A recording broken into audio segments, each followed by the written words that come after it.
you guys, it's Mrs. Blue, back with another art lesson. You can find me on YouTube at Mrs. Blue Let's Make Some Art. Email me pictures of your projects to jlpick@cps.edu, and you might have a chance of winning the virtual golden paintbrush. So, without further ado, drum roll please.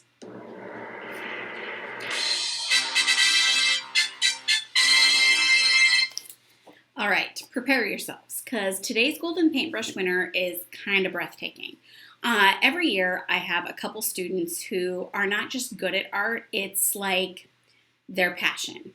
And I call it their free space in life, meaning it's just easy for them and they do an amazing job. One of those students is Miss Sammy. Let's take a look at Sammy's art projects.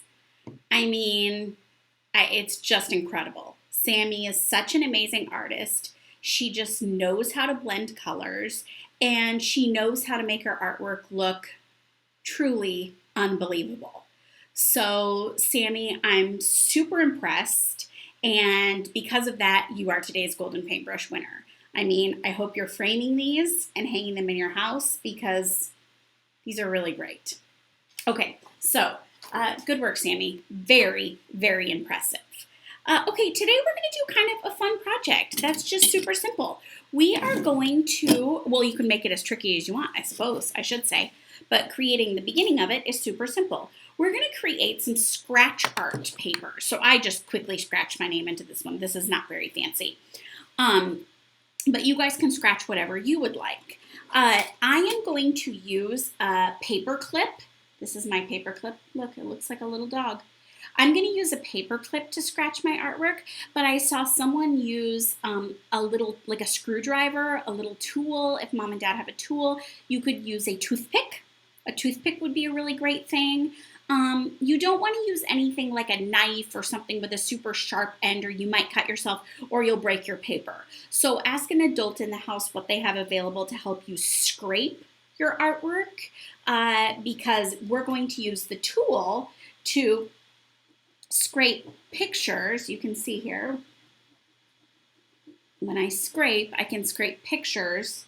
I'm not using the sharp enough end on this right now, into your artwork. Okay, so you can make whatever fancy pictures you would like. So you can use any size of paper you want, and you can turn it any direction. Let me get in closer today. So here's my paper. We're going to start by, I want to make sure you can see the whole thing, by drawing a little frame around our artwork. So I'm going to draw just a little frame like this. You don't have to measure, doesn't have to be anything fancy. We're going to draw over this anyway, but this frame will help ensure we're not coloring all over the table. And that is all we're using a pencil for today. Super easy. And then we need crayons. So you're going to use crayons today, and you're going to color on top of this with all kinds of different colors. Now, I cannot stress enough today that A, you need to press very hard with the crayon. It should look very shiny and very waxy. And B, you should really cover up this entire space with the crayon. So don't try to be super neat. Don't try to draw like special shapes, because this is just the color that's going to end up underneath of your scratch art paper. So I'm going to start with this crayon up in this corner right here, and you can go past the line a little bit, but the line is supposed to make a little border to prevent us from going off the edge of the paper. So I'm pressing, and I'm holding down towards the bottom of the crayon, because today, since I'm pressing so hard, if I hold the crayon right here, I'm going to break the crayon right in half. So I'm holding very close to the edge right here. And I'm just going to keep coloring like this, not worrying about a shape or a design. Just, I'm pressing as hard as I can. So you don't want to color today like this. Your scratch art paper will not turn out. You want to color, oh, see what I was talking about? I just broke it, but you know, they still work. I don't mind broken crayons. So you're gonna color like that. You should see lots of crumbs today. If you're seeing crumbs, you're doing the right thing. So you're going to keep going with crayons like this, making sure there's no white space other than the border covering up your paper. And you're going to keep coloring like so. And just choose a whole bunch of different crayons. Well, this is a different blue, but it looks very similar to that first one, so I'm going to switch it up. The lighter colors do, I think, look really, really nice. Like this light green and this orange will look really nice in the end. Like this. Okay, now imagine that I have covered this entire space with crayon. You don't want you to use grays. You don't want to use blacks. Darker colors will not look super awesome. Then this is the tricky part. You're going to take a black crayon. You can see how I ripped off some of the paper. If you have a thicker black crayon, it would be even better. Or if you have oil pastels, black oil pastel also works really great. I'm just using crayons to try to stick to the easy supplies we can get at the grocery store, so we know we can all have them in our possession to make this project.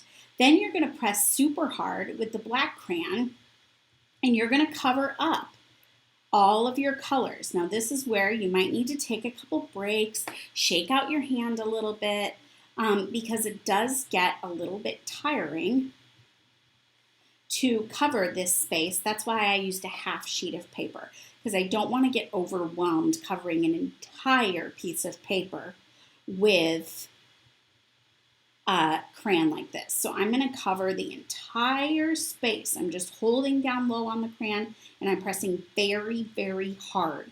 So I really cover up this space with black. And you do want to use black. It is important that you use black. This art always makes me think of Jean-Michel Basquiat because he used black a lot in his art. Okay, now, if you would like to, imagine I'm done. Imagine I covered the whole paper, right?